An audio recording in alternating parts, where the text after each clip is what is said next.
በእውቀቱ ላይ ደርቦ እውቀትን ቢጨምር ይህም ከንቱ ነው ከንቱ። ለዓይኑ ያማረውን ከማድረግ ነፍሱን ባይከለክል ይህም ከንቱ ነው ከንቱ። ማረፊያዬ ብሎ ቤቶቹን ቢያሳምር ቢያስገትር ይህም ከንቱ ነው ከንቱ።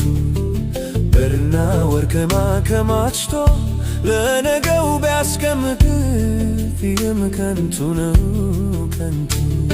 ለሰው ከድካሙ በቀር ትርፉ ምንድነው? ይልቅ በጉብዝና ወራት ጌታን ማሰብ ነው። ለሰው ከድካሙ በቀር ትርፉ ምንድነው?